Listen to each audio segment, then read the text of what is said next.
विश्वं दर्पण दृश्यमान नगरी तुल्यं निजान्तर्गतं पश्यन्नात्मनि मायया बहिर्बोधभूतं यथा निद्रया या साक्षात् कुरुते प्रबोधसमये स्वात्मानम् एवाद्वयं तस्मै श्रीगुरुमूर्तये नमः। इदं श्रीदक्षिणामूर्तये ओम।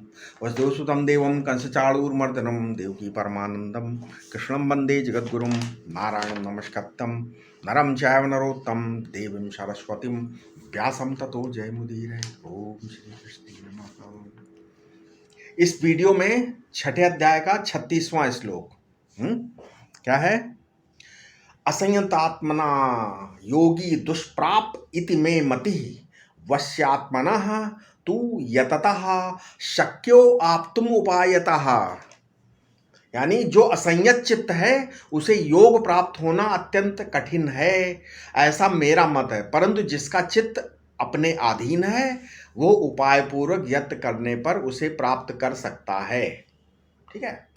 ऊपर के श्लोकों में अभ्यास और वैराग्य को ही मनोनिग्रह का साधन बताया है, उसी की यहाँ पुष्टि की गई है। ठीक है। इंद्रियों का संयम बाह्य संयम है तथा अभ्यास और वैराग्य आंतरिक साधन है। बाह्य साधन के बिना आंतरिक साधन में सफलता नहीं मिलती। अब प्रश्न ये है कि अगर संसार में बहुत बड़े बड़े बुद्धिमान हैं परंतु उपयुक्त ज्ञान योग उन्हें क्यों नहीं प्राप्त होता? इसका उत्तर है कि जो असंयमी है इस ज्ञान को असंयमी जिस पे वह संयम नहीं है वो व्यक्ति इस ज्ञान को प्राप्त नहीं कर सकता। और ऐसा नियम नहीं है कि जो बुद्धिमान हो वो संयमी भी हो। ठीक है। ऐसा बहुत संभव है कि कोई मनुष्य बुद्धिमान हो और संयमी ना हो तथा कोई मूर्ख हो किंतु संयमी हो। परंतु ज्ञान योग तो उसी को प्राप्त होता है जो बुद्धिमान भी हो और संयमी भी। ठीक है। ये समझ में आ गया। अब इसकी संगति इस श्लोक से ये निश्चय होता है कि समाधि अवश्य कर्तव्य है। उसके लिए जिसका प्रयत्न शिथिल है उसकी क्या गति होगी, ये बात अर्जुन पूछता है अगले 37वें श्लोक में। ठीक है। अगले 37वें श्लोक में अर्जुन पूछते हैं क्या?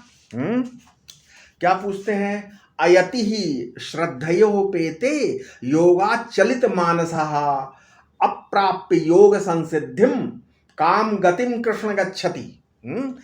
हे श्री कृष्ण, जो पुरुष श्रद्धा संपन्न तो हो परंतु यत्नशील नहीं है और जिसका मन योग से चलायमान हो गया है वह योग की सम्यक सिद्धि को ना पाकर किस गति को प्राप्त होता है, ऐसा बोला। चलो 38वां श्लोक भी ले लेते हैं, दोनों का एक साथ करते हैं। ठीक है। क्या है 38वां श्लोक? आगे वाला क्या है? तच्चिन्नो भय विभ्रष्ट छिन्न भ्रमि विनश्यति अप्रतिष्ठो महाबाहो विमूढ़ो ब्रह्मण पथि। यानी भावार्थ क्या हुआ? हे महाबाहो, ब्रह्म प्राप्ति के मार्ग में प्रतिष्ठित या स्थिर न रहने वाला यह विमूढ़ साधक छिन्न भिन्न हुए बादल के समान लोक परलोक दोनों ओर से भ्रष्ट होकर कहीं नष्ट तो नहीं हो जाता। ठीक है। ऐसा कहीं नष्ट तो नहीं होता है। तो इसका क्या है? ऐसा नहीं है। क्यों? क्योंकि ये जो प्रश्न है 37-38 के दोनों, अब ये दूसरा प्रश्न जो है ये अर्जुन का ये है कि यदि प्रयत्न करना छूट जाए और श्रद्धा बनी रहे और यदि मन योग से विचलित होकर योगाचलितम होकर भोग की तरफ चला जाए, है ना? ठीक है। भोग की तरफ अगर चला जाए तो क्या होगा? लेकिन जिसकी श्रद्धा बनी हुई है उसको सुफल तो मिलना चाहिए, और जिसका साधन वर्तमान में छूट गया है लेकिन पहले का किया हुआ साधन है उसका यदि मृत्यु के समय में मन विचलित हो गया तो उसे योग संसिद्धि कैसे मिलेगी? वो बेचारा कहाँ जाएगा? वो तो लोक से भी गया परलोक से भी गया, वो कहीं छिन्न भिन्न बादल के समान भ्रष्ट तो नहीं होगा, उसको ब्रह्म मार्ग में कहीं भी स्थिति नहीं मिलेगी। अप्रतिष्ठो महाबाहो, क्या उसको कोई लाभ नहीं होगा? ऐसा उन्होंने पूछा। ठीक है। तो इसका क्या है? उसमें अर्जुन कहता है कि हे कृष्ण, हमारे संदेह को ऐसा छिन्न भिन्न मत करो कि उसमें कुछ भी बाकी न रह जाए और वो ना कुछ निशेष रहे, है ना? ठीक है। तो क्या हुआ? यानी जिस पुरुष की क्या शास्त्र और गुरु में श्रद्धा है, उनके उपदेश के अनुसार जो तत्व का भले प्रकार निश्चय कर चुका है, परंतु जीवन मुक्ति का अभ्यास नहीं करता, अथवा कोई विघ्न आने पर अभ्यास छोड़ देता है और प्रमादवश फिर अभ्यास नहीं करता, ऐसी स्थिति में यदि उसका देह छूट जाए तो उसकी क्या गति होगी।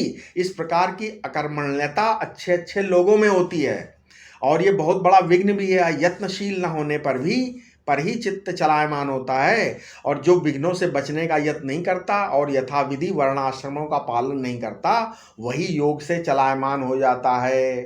ठीक है। मूढ़ जो अज्ञानवश बुरा काम करे और विमूढ़, मूढ़ क्या है? मूढ़ वो होता है जो अज्ञानवश क्या है, महाबाहो विमूढ़ो, मतलब मूढ़ कौन है? जो अज्ञान बस बुरे काम करे। और विमूढ़ कौन है? जो जानबूझकर जो है बुरे काम करे, बुराई करे। अप्रतिष्ठा ब्रह्म प्राप्ति के मार्ग में यथोचित न चलने वाला, जिसका उसमें अनुराग नहीं हुआ, जिसे ब्रह्म प्राप्ति न होने के कारण योग भ्रष्ट कहा जाता है। ठीक है। जिस प्रकार बादल के टुकड़ों को वायु आपस में नहीं मिलने देता, वे नष्ट हो जाते हैं, उसी प्रकार ऐसा तो नहीं कि वो ये लोक परलोक दोनों के सुख से वंचित होकर बीच में ही नष्ट हो जाता है। ठीक है। अब 39वां श्लोक में आगे बोलेंगे क्या? क्या बोला? एतन्मे संशयम कृष्ण छेत्तुम हरस्य शेषतः त्वदन्यः संशयास्यास्य छेत्तः न उपपद्यते। मतलब हे श्री कृष्ण, मेरे इस संशय को पूर्णतया छेदन करने में आप ही समर्थ है, आपसे भिन्न इसे छेदन करने वाला कोई और नहीं हो सकता। मतलब आप पूर्ण ब्रह्म हैं। आपने कहा भी है कि मैं सबका आदि कारण हूँ, सबको जानता हूँ, सबका आदि मध्य और अंत हूँ। आप बड़े मेधावी, संशय शून्य और सर्वज्ञ, अतः आपके सिवाय मेरे संशय का छेदन समर्थ करने में कोई भी व्यक्ति क्या है, समर्थ नहीं है ना। है तो यहाँ पर बहुत सारे लोग ये कुछ लोग क्या एव में ए तन्मे का एव में करते हैं ना, एव में पाठ करते हैं। और कुछ लोग संशय शब्द पुल्लिंग है, संशयास्य, संशय शब्द पुल्लिंग और एतत् नपुंसक लिंग है। इसलिए लिंग विपर्य हो जाने के कारण कुछ लोगों के मन में अशुद्धि की कल्पना होती, पर संशय शब्द नपुंसक लिंग में भी बनता है। व्याकरण की प्रक्रिया विशेष है, ऐसा किया जा सकता है। इसलिए ये सब कुछ बिल्कुल ठीक है। कोई कहते हैं कि एतत् प्रतियो में संशय, इसके संबंध में जो हमारा संशय उसको आप पूरी तरह से काट दो। देखो भाई, जैसे कोई पूछता है कि आप कहाँ ठहरे, आपका क्या प्रोग्राम है, बोलते हैं ना जैसे भाई क्या क्या आगे क्या कहें हैं। तो क्या है, इसलिए इसी तरह श्री कृष्ण ने भी अर्जुन को से इशारा किया कि अरे भाई तुम्हारे संशय को और कोई काट के देगा, इसलिए उसी से पूछ ले। इस पर अर्जुन बोला नहीं, हमारा पूर्ण विश्वास है कि तुम्हारे आपके सिवाय इस संशय को काटने वाला कोई दूसरा नहीं है। देखो, जब तक उत्तर देने वाले के मन में ये बात है कि प्रश्नकर्ता कहीं भी पूछ लेगा, कहीं भी इसका समाधान हो जाएगा, तब तक उसके लिए बोलने की क्या जरूरत है। इसलिए लेकिन जब प्रश्नकर्ता निर्भर हो जाता है, ठीक है, तब उत्तर देना ही पड़ता है। इसलिए अर्जुन की निर्भरता देकर भगवान आगे 40वें श्लोक में बोलेंगे। क्या बोलते हैं? क्या हैं 40वें श्लोक आगे का कौन सा श्लोक आया? 40वां श्लोक क्या है? 40वां श्लोक है पार्थ नैवेह नामुत्र विनाशस्तस्य विद्यते न ही कल्याणकृत कश्चित दुर्गतिम तात गच्छति। हे पार्थ, क्या बोला? हे पार्थ, इस लोक और परलोक में कहीं भी उसका नाश नहीं होता। हे तात, कल्याण का साधन करने वाला कोई भी पुरुष दुर्गति को प्राप्त नहीं होता। ठीक है। शम दमादि साधन संपन्न होने पर भी निष्ठा की कमी के कारण यदि वो मार्ग से च्युत हो जाए तो भी श्रद्धावान होने के कारण उसका नाश नहीं होता। जैसे जड़ भरत आदि के समान उसका पुनर्जन्म हो सकता है, परंतु उसे ज्ञान की विस्मृति नहीं होती। अर्जुन के लिए यहाँ तात संबोधन किया है, तनोतीति तात। इस व्युत्पत्ति के अनुसार तात का अर्थ होता है विस्तार करने वाला। अर्जुन के द्वारा ब्रह्म विद्या का विस्तार होगा, इसलिए वो तात है। ठीक है। ठूंठ का ज्ञान होने पर भूत का भय नहीं रहता। जैसे रात में कोई कटा हुआ पेड़ देख ले तो बोला भूत, इसलिए उसका ज्ञान होने पर भूत का भय नहीं होता, उसके लिए कोई कर्तव्य नहीं रहता। उसी प्रकार स्वरूप का ज्ञान होने पर फिर ध्यान की क्या आवश्यकता है। ध्यान तो एक क्रिया है और क्रिया बिना कर्तृत्व के नहीं होती, इसलिए कर्तृत्व रह जाने के कारण उसे ज्ञान भी नहीं होगा। अतः ज्ञानी के लिए ध्यान की कोई आवश्यकता नहीं। इनमें अनेकों सदग्रंथों के प्रमाण, तस्य कार्यम न विद्यते। ठीक है। फिर एक जगह बोला नैवस्त किंचित कर्तव्यस्त चेन्न सा तत्विद, और ब्रह्मविद कर्तव्य भावा इत्यादि। अच्छा, लेकिन ऐसा भी तो प्रमाण है कि आत्मा वारे द्रष्टव्य श्रोतव्य मंतव्यो निधिध्यासितव्य। यदि कहो कि ये जिज्ञासु के लिए है तो पहले यहाँ द्रष्टव्य कहा है और फिर निधिध्यासितव्य आया है। यदि नित्यानित्य वस्तु का विवेक ना करें तो निधिध्यासन कैसे करेंगे। ठीक है, इसलिए पहले तो नित्यानित्य विवेक करना ही पड़ेगा, क्योंकि जब वस्तु का बोध तो होगा नहीं। इससे भी सिद्ध होता है कि बोधवान को समाधि प्राप्त करनी चाहिए। कहा भी है ना, तमेव धीरो विज्ञान प्रज्ञाम कुरुईत ब्राह्मणा। ठीक है, ओमित्येवं ध्यायेथ आत्मानम इत्यादि कहा गया है। ठीक है, नहीं कहा गया है। इसलिए ध्यान का अभ्यास तो करना ही पड़ेगा। ठीक है, ऐसा नहीं है। यानी ध्यान का अभ्यास आपको करना पड़ेगा। ठीक है, उन्होंने बोला ना कि सुकृतस्य सुकृतम फलम। फिर तो तुम मेरे प्यारे, उसको हमेशा अच्छा जो है फल मिलता। पार्थ, प्रथा के पुत्र होने के नाते तुम मेरे भाई भी हो, तो इसलिए तुमने प्रश्न किया। देखो यहाँ ना और ही, ये दो अव्यय नहीं है, पूरा अव्यय ही है। क्या, नहीं, नहीं कश्चित। जैसे हिंदी में बोलते हैं ना, उसके अर्थ में मीमांसा में नहीं शब्द प्रयुक्त है। केवल ना नहीं है, नहीं है ना। भगवान कहते हैं कि जो कल्याण का काम करता है और मंगल मार्ग में चलने के लिए जागृत हो रहा है, उसकी दुर्गति कभी नहीं होती। ठीक है, ऐसा बोला। ठीक है, ऐसा बोला है उन्होंने, ऐसा समझो। इसलिए अब आगे, मतलब आगे क्या है।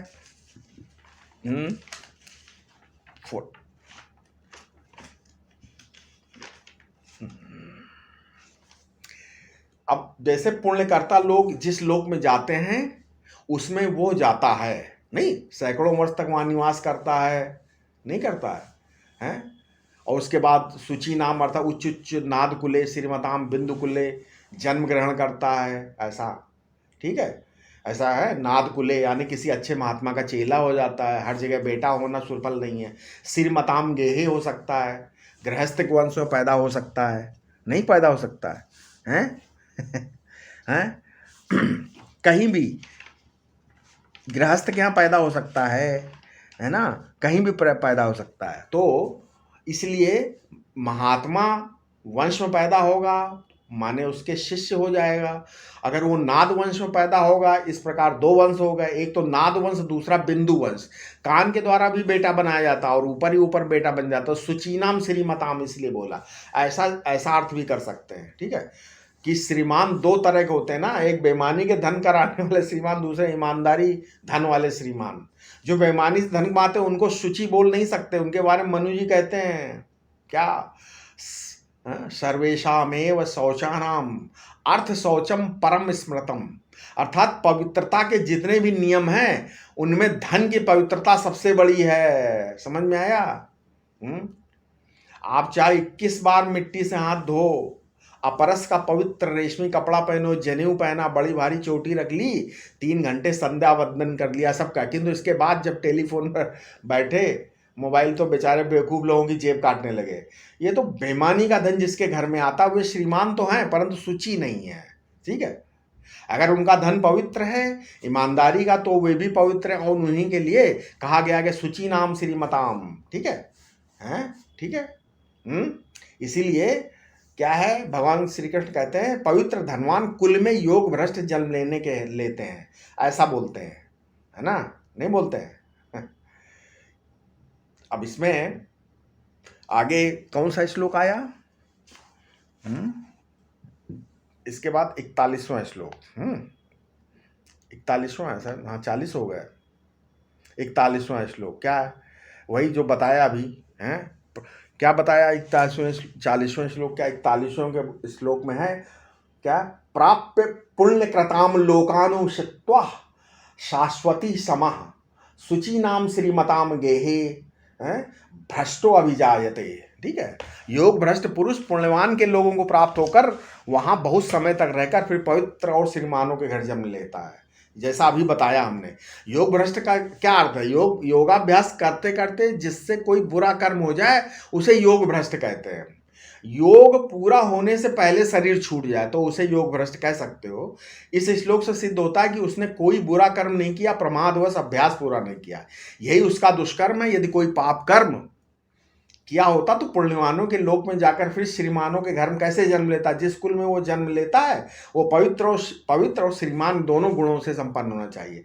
धनी तो प्राय अपवित्र होते हैं, यदि धनी के घर में जन्म होगा तो भ्रष्ट हो जाएगा। अतः श्रीमान का अर्थ यहाँ तपोधन संपन्न समझना चाहिए। अतः जो तपस्वी और शुचि है ना, शिलोच्छादि पवित्र जीविका वाले हों, अकिंचन तपोवनिया शुचि श्रीमान कहे गए हैं। ठीक है, अब 42वां श्लोक क्या है, अथवा योनिमाएव अथवा योगिनामेव कुले भवति धीमताम एतद् दुर्लभतरम लोके जन्म यदोदृशम। यानी 42वें श्लोक में क्या बोला है, ऐसा क्या कि अथवा वो बुद्धिमान योगियों के ही कुल में उत्पन्न होता है, वो बुद्धिमान योगियों के ही कुल में उत्पन्न होता है, और लोग में जो ऐसा जन्म है वो बहुत दुर्लभ है, दुर्लभ तरम लोके जन्म। ठीक है, तो यह व्याख्या इसकी योगी शब्द से यहाँ हठ योगी नहीं समझना चाहिए। अपितु कौन सा योगी, योगी शब्द से हठ योगी नहीं, क्या कौन सा योगी है, अपितु ऋतु कालाभिमानी गृहस्थ समझना चाहिए। जैसे महर्षि याज्ञवल्क्य जो शिलोच्छवृत्ति से संतुष्ट रहते थे और स्त्री धन आदि में जिनकी कोई ममता नहीं थी, ऐसे विवेक वैराग्य संपन्न आत्मनिष्ठ गृहस्थों के कुल को ही योगियों का कुल यहाँ कहा गया। परंपरा की दृष्टि से भी अनेक प्रकार के कुल होते हैं। जिन कुलों में भक्त अधिक होते हैं वे भक्त कुल कहे जाते हैं, जिनमें ज्ञानी अधिक होते हैं ज्ञानी कुल कहे जाते हैं, और जिनमें योगी अधिक होते हैं वो योगी कुल कहे जाते हैं, ऐसा। ठीक है,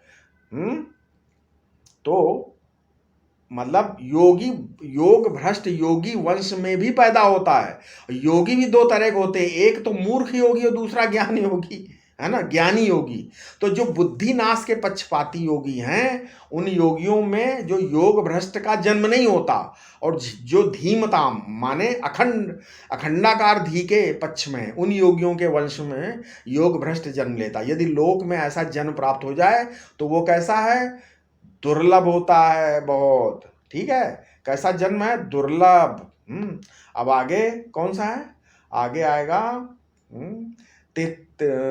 कौन सा 43वां श्लोक है, क्या है 43वां श्लोक है, तत्र तम बुद्धि संयोगम लभते पौर्वदेहिकम यतते चा ततो भूयः संसिद्धो कुरुनंदन। संसिद्धो कुरुनंदन, यानी हे कुरुनंदन, वहाँ योग भ्रष्ट अपने पूर्व जन्म की बुद्धि का संयोग प्राप्त करता है और फिर सम्यक सिद्धि के लिए पुनः प्रयत्न करता है। अब यहाँ कुछ लोगों का विचार है कि ज्ञान मात्र से पूर्णता की प्राप्त हो जाती है। यदि ऐसा होता तो भगवान बुद्धि संयोगम लभते इतना कहकर ही समाप्त कर देते। यतते चा ततो भूया कहने का भी आवश्यकता नहीं थी, पुनः प्रयत्न की बात कही। इससे जान पड़ता है कि ज्ञान हो जाने पर भी सम्यक सिद्धि यानी जीवन मुक्ति के लिए अभ्यास की आवश्यकता होती है। इसी की पुष्टि वे अपने आगे श्लोक 44वें श्लोक में भी करते हैं। क्या करते हैं 44वें श्लोक में करते हैं क्या, पूर्वाभ्यासेन तेनैव ह्यते अवशो अपि सह जिज्ञासुरपि योगस्य शब्द ब्रह्माति वर्तते। यानी जो योग का जिज्ञासु व्यक्ति है, यानी इसमें क्या है, अपने उस पूर्व जन्म के अभ्यास के कारण वो विवश होकर उसी ब्रह्माभ्यास की ओर खिंच जाता है, तथा ज्ञान योग का जिज्ञासु होने पर भी वो शब्द ब्रह्म अर्थात वेद की मर्यादा का अतिक्रमण कर जाता है। ठीक है, यानी ऐसा कहते हैं कि संपूर्ण शास्त्रों का अवगाहन कर उनके तात्पर्य को ग्रहण कर इसी प्रकार शास्त्रों को त्याग दे, जैसे चावल पकाने की इच्छा वाला पुरुष उसकी भूसी को त्याग देता है। ये बात ज्ञान होने के पीछे की, ज्ञान होने की अवस्था है। ठीक है। 44वां श्लोक इसीलिए बोला जाता है। तो उसमें क्या कहा आगे, यानी चाहे तुम चाहो या मत चाहो, ये पूर्वाभ्यास ही तुमको लूट कर योग के पक्ष में ले जाएगा, छुड़ा देगा योग को। ठीक है। यहां एक बड़ी बात कही गई है। पहले ये कहा गया कि तत्व ज्ञान होने के बाद वेद निष्प्रयोजन हो जाता है, क्योंकि जो त्रिगुणवान है उसके लिए वेद विध निषेध करता, वेद नियंता है उसका, किंतु जो त्रिगुण प्रेमी नहीं है उसका नियोग वेद नहीं करता। किंतु यहाँ जो बात कही जा रही है वो पहले की बात से कुछ ज्यादा बड़ी है। यहाँ क्या कहते हैं, तत्वज्ञान होने पर या त्रिगुण का विचार निवृत्त होने पर वेद काम करते हैं। इतना नहीं, यदि योग मार्ग में जिज्ञासा पैदा हो जाए तो भी आनंदानुगत समाधि कैसे होती है।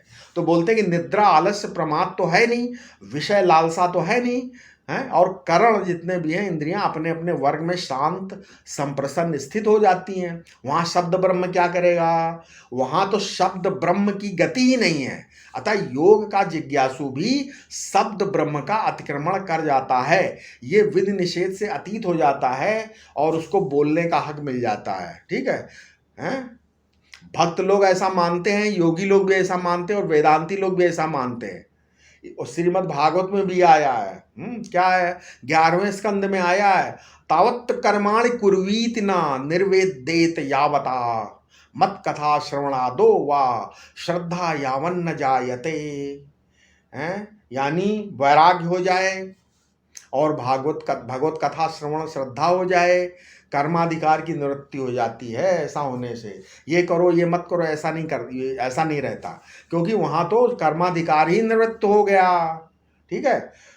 मतलब मतलब ये तो भक्त लोग भी, योगी लोग भी, ज्ञानी लोग भी मानते हैं कि जब तक मनुष्य श्रवण मनन निध्यासन के प्रति शिथिल श्रद्धा है, जब तक उसके प्रति, तब तक वो कर्म श्राद्ध होता है। और कर्म अगर श्राद्ध शब्द जैसे श्रद्धावान के अर्थ में ही है, जैसे प्रज्ञा के साथ अण प्रत्यय हो जाते हैं पर प्राज्ञ शब्द बनता है ना, प्रज्ञा के साथ अण प्रत्यय लगा दो तो प्राज्ञ शब्द हो जाएगा। वैसे ही श्रद्धा के साथ अण हो जाने पर श्राद्ध शब्द बनता है, मतलब श्रद्धालु है, श्रद्धावान। वे कर्म पर श्रद्धालु, बोले नहीं कर्म का श्राद्ध ही कर रहे हैं, मतलब श्रद्धावान। समझ में आया? ऐसा है इसमें। ठीक। आगे एक और श्लोक है। मान लीजिए आप इस प्रश्न अगर आ जाए, मान लीजिए कि इसमें तो अभिमान की झलक है ना, ऐसा होने पर तो ज्ञानी बड़ा अभिमानी हो जाएगा, ऐसा नहीं लगता है? ज्ञानी में तो अभिमान नाम का, लेकिन इसका उत्तर है ज्ञानी में अभिमान नहीं रहता भाई। अपने को कुछ मानना ही अभिमान, और यदि अज्ञान है यही तो अज्ञान है। ज्ञानी अपने को कुछ मानता ही नहीं, वो तो अपनी पृथक सत्ता ही स्वीकार नहीं करता। सचमुच पूर्ण निर्भिमानी तो ज्ञानी ही है। भक्तों में सेवक होने का सूक्ष्म अभिमान रहता है, किंतु ज्ञानी में अभिमान का अत्यंत अभाव हो जाता है। अब अगर एक और प्रश्न होता कि वेद तो त्याज्य नहीं है, उन्हें वो कैसे त्याग देता है? इसका उत्तर है पूर्ण संस्कार से और ब्रह्माभ्यास में तत्पर रहने से कर्मों का स्वतः त्याग हो जाता है। ठीक है, करता नहीं है, उसके कर्मों का स्वतः त्याग हो जाता है। ये जिज्ञासु पूर्व जन्म में श्रवणादि किए होता है तो इस जन्म में पैदा होते ही वो ब्रह्माभ्यास में लग जाता है। ठीक है। तथा जिसने श्रवण आदि नहीं किए किंतु वैराग्यवान था और देहपात हो गया, वो इस जन्म के आरंभ से ही श्रवण आदि में लग जाता है। ठीक है। अब कौन सा श्लोक है? अब आ गया 45वां श्लोक। क्या है 45वां श्लोक? क्या? प्रयत्नादत मानस्तु योगी संशुद्ध किल्बिषः अनेक जन्म संसिद्धस्तो याति पराम गतिम। अत्यंत यत्न पूर्वक अभ्यास करने वाला योगी संपूर्ण पापों से छूटकर अनेक जन्मों में सम्यक सिद्धि को प्राप्त करके परम गति को प्राप्त हो जाता है। अभ्यासी ऐसा नहीं कर सकता। अभ्यासी को ऐसा नहीं होना चाहिए कभी साधन किया छोड़ दिया, है ना, नहीं किया। इसी प्रकार के शिथिल प्रयत्न का निषेध करने पर उसे पूर्ण उत्साह एवं लगन अव्यय का प्रयोग हुआ ही नहीं। ठीक है, प्रयत्न करने और पूर्ण उत्साह एवं लगन के साथ प्रयत्न करने वालों की उत्कृष्टता दिखाने के लिए यहाँ तू तू तू अव्यय का प्रयोग हुआ है। ठीक है, और इसमें लिखा संशुद्ध किल्बिश का यहाँ क्या तात्पर्य है? अज्ञान और अज्ञान का कार्य ही किल्बिश है, किल्बिश है। ठीक है, और उनका नाश अथवा चंचलता और पाप पूर्ण ही किल्बिश हैं। अब प्रश्न है, अनेक जन्म संसिद्धिम का क्या अभिप्राय है? क्या अभिप्राय है? अनेक जन्म का तात्पर्य यहाँ 3 जन्म है। उत्तम अधिकारी को 3 वर्ष में सिद्धि मिल जाती है, मध्यम अधिकारी को 6 वर्ष लग जाते हैं। ये मैं अपने गुरु ये अपना हमारे गुरुजी ने बताया था कि उत्तम अधिकारी को 3 वर्ष में सिद्धि मिल जाती है, मध्यम अधिकारी को 6 वर्ष लग जाते हैं और कनिष्ठ अधिकारी को 12 वर्ष।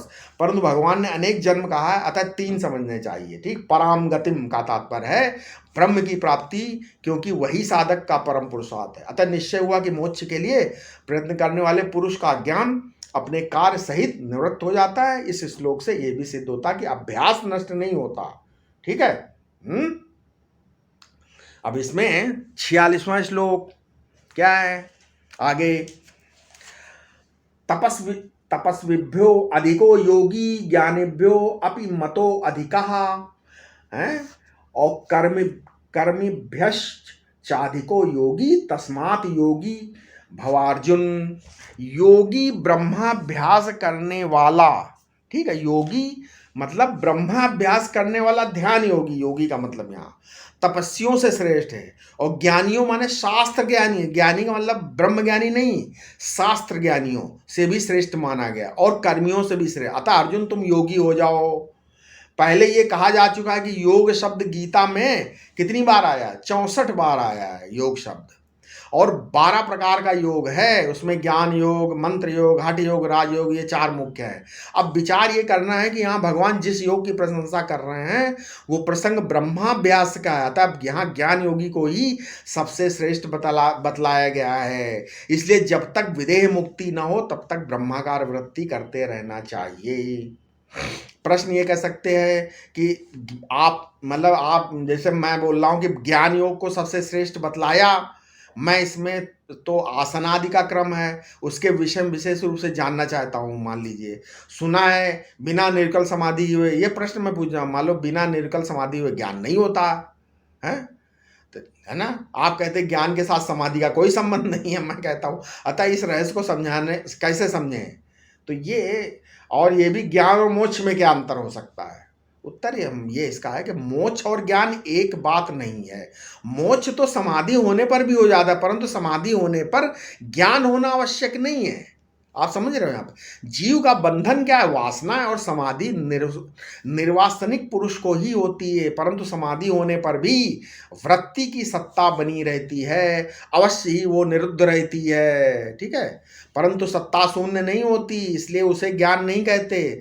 समाधिमान की क्रम मुक्ति होती है, वो ब्रह्मलोक में जाता है और वहां से उसको ज्ञान होता है, तब उसकी सद्दो मुक्ति होती है समाधि अवस्था की। अब रही आसन की बात, इसमें यथासंभव आसन स्थिर रखना चाहिए। आसन और चित्तवृत्ति दोनों स्थिर रहें तब आसन न दुखे, उसे बदलना नहीं चाहिए।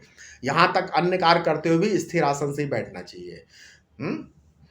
मैं संपूर्ण प्रपंच से सर्वथा भिन्न हूँ, ऐसी भावना रखने से चित्त की साम्य अवस्था हो जाती है। यही चित्त की निर्विशेष स्थिति है। इसकी अगर आप इसकी अवधि बढ़ा दो, काल की अवधि अगर बढ़ा दो तो चित्त लीन हो जाएगा।